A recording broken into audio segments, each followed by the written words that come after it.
The penultimate episode of From Season 4 has just landed, and not only did this episode give us plenty of information that we've been searching for, not only did the penny drop about Sophia's true identity, but we saw Jade and Tabitha going into the caves, Fatima turning into a monster, and the man in yellow revealing that Clara made a deal with him when she first arrived in the town and that she was basically going to sabotage the operation for everybody to escape in order to save only herself.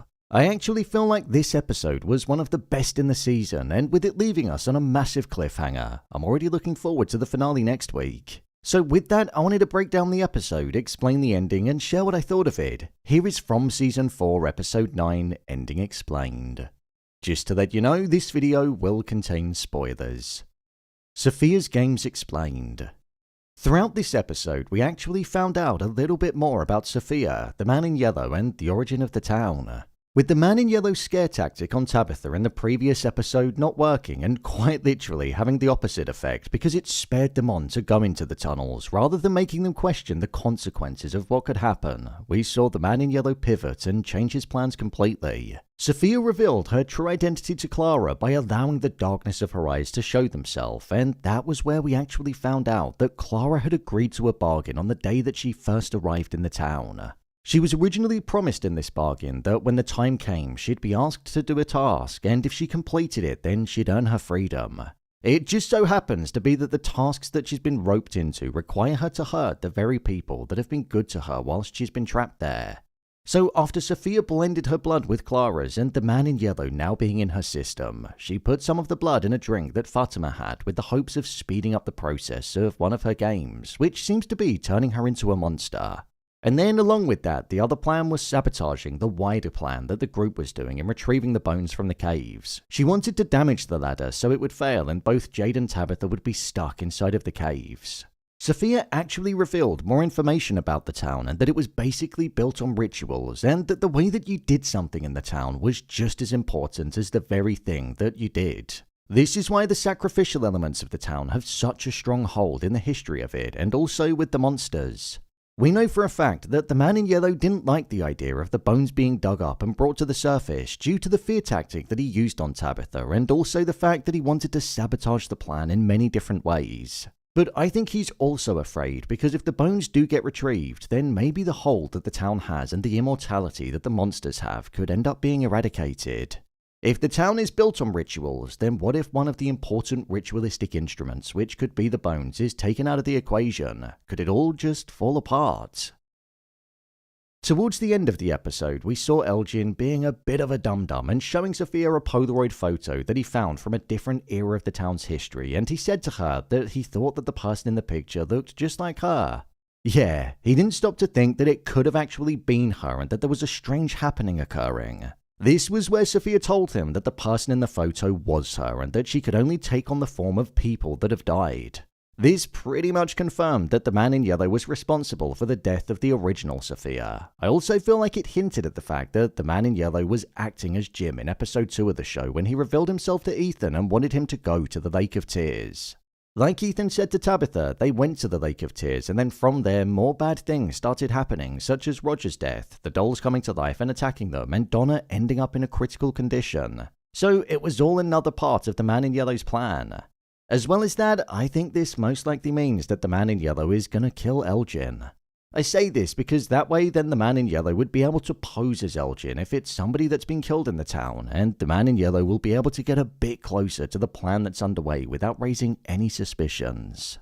The fact that Sophia was disappointed with the idea that it was just Jade and Tabitha that was going to retrieve the bones from the cave showed that what Tabitha said about the way that they do things matter was correct, and it actually tied into what Sophia said when she said how the town was built on rituals. There was anger and fear in Sophia's eyes, and it brought about the idea that Jade and Tabitha could actually be successful in getting out of there if the two of them do retrieve the bones. We saw them dig them up, so all they need to do is now get out of there whilst avoiding the monsters. They do have a talisman up, but for some reason, I have a feeling that it's not going to work in the caves. Like what we saw with the talisman, with 2 people being on it, it could actually be showing that Jade and Tabitha are the key to all of this, especially seeing as though they're the incarnations that constantly come back. So Sophia is most likely going to look to push her games forward even more. The game of pushing Henry to kill his son, the one showing Sarah the voices, the one of Elgin being killed, the one of Fatima turning into a monster, and the one of Clara being her puppet. She basically needs to distract the town and make sure that they don't get out of the caves, because if they do, like what Jade said, maybe the bones are actually the very things that the monsters are afraid of. With Sophia actually cutting the rope on the ladder, it means that as both Jade and Tabitha try to escape, they could both end up trapped down there, or one of them might end up dead. If one of them does die, I feel it might be Jade. I kinda like the idea of him dying in a different fashion to the previous incarnations and the townspeople not killing him, but him actually dying whilst trying to protect the town. It would be quite poetic. Will Henry kill Victor? As we've seen over the past few episodes, the hallucinations that the man in yellow had been showing Henry continued, with the doctor telling Henry that he had to forcibly disconnect from the town and remove the anchor that was holding him there. It basically meant that he had to kill Victor in order for the connection to be severed. However, as we know, this is just a dark trick that the man in yellow is playing. Henry's mindset was basically shattered in this episode, and he was questioning whether Fromsville was his reality or not. That's why he was so fixated on the horse from a carousel being by the stairs in Colony House. It was almost like it could have been a dream because it was so random that it was there.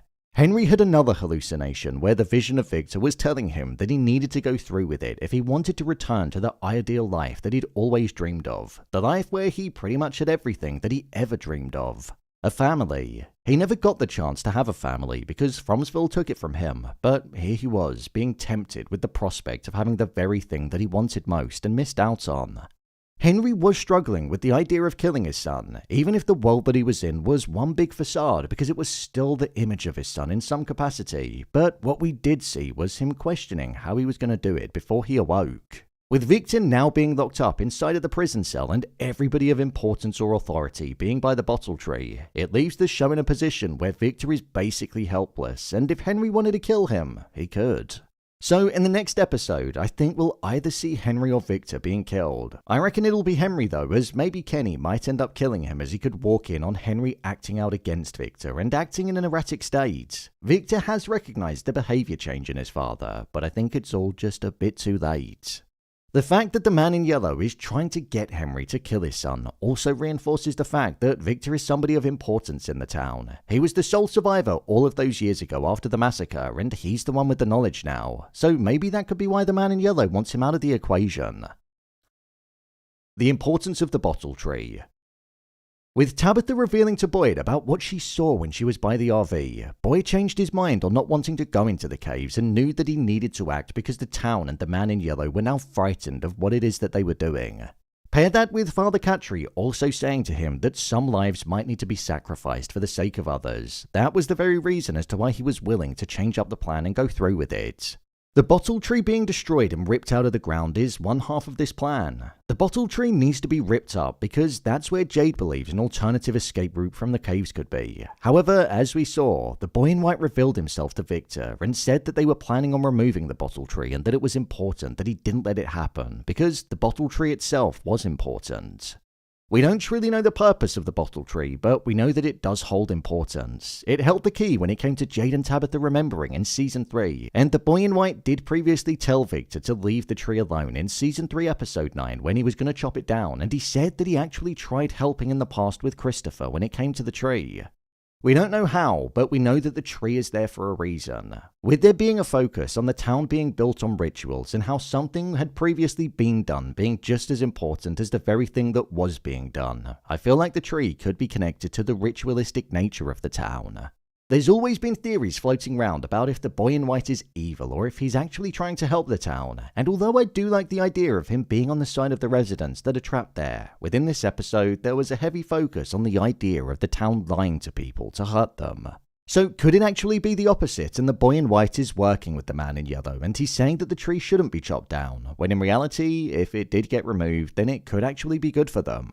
It's just an idea that connects into what felt like the overarching theme of the episode was, the town lying to people. It would be a cool twist and make sense as to why the boy in white is always so vague. What's happening to Fatima? With Fatima having those varicose veins on her body and having a resting heart rate of 19 beats per minute, she shouldn't be alive. But there she was, just sitting there, cracking on with her jigsaw puzzle. Boyd was beginning to believe that they never actually saved Fatima when the voices in Sarah's mind were tormenting him, and I think that could be the case.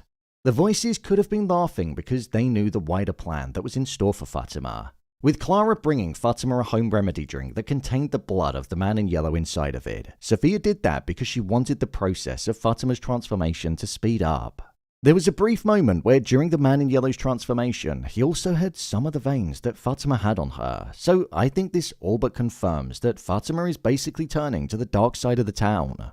Her golem has basically become a bit pointless, which I'm disappointed about because she spent the first 7 episodes of this season building it, and there being an importance placed on it when it came to having the ability to protect, but now it's just out of sight. After she had the drink later on in the night, her hair began to fall out and we started to see that the veins on her body were increasing in size and visibility. We know that the monsters don't have a pulse whatsoever, and with Fatima's pulse gradually decreasing, I think it's got all of the signs of her turning to the side of the monsters. Boyd feels a level of responsibility, and he feels like the only way that she's going to be saved is if they manage to retrieve the bones and actually get out of there. My review of the episode. For me, I feel like this is comfortably one of the best episodes in the season. I thought it had tension embedded within it from the moment that it opened, and it had me hanging on every breath. The man in yellow was scared, and Sophia absolutely got that across with the performance that was given. She was almost panicking and just acting erratically in order to just try and grind the process to a halt in any way that she could. The scene during the ending where the sound of the digging was what triggered the monsters to wake up and have a big smile on their face. I loved it. It was so haunting. I also loved it when Sophia was sitting there alongside the monsters during the diner earlier than that, and she wasn't frightened at all when compared to the others. Sophia absolutely delivered in this episode, whether it be the menacing nature that she exhibited towards Clara and the manipulative edge that she held, or the falseness with the way that she interacted with others, such as Sheriff Boyd. She's basically playing 2 different characters, and it just shows how good of an actress she is. In the build-up to the group going to the forest and looking to take down the bottle tree, the score in that section was so cinematic, it was perfect.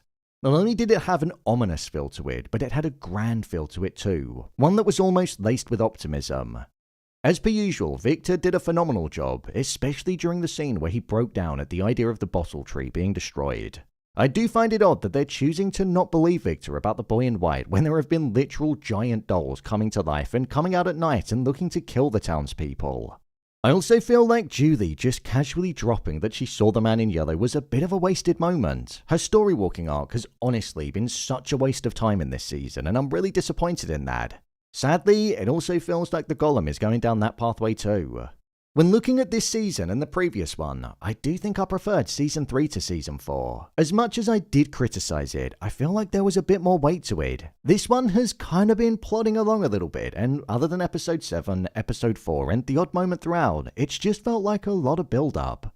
I also think the whole Bones thing is a bit rogue, and the fact that Jade just seems to know so much about them doesn't quite sit right with me. He's basically just acting on a whim and thinking that they'll protect them all and they're just going along with it. I don't know, I like the idea, I just don't think I like how we got there. Next week marks the finale to the penultimate season, as it's been confirmed that From is finishing with Season 5, with the monsters saying to Jade and Tabitha, you know, you really shouldn't be doing that. I'm hoping we're going to pick back up right in the tunnels.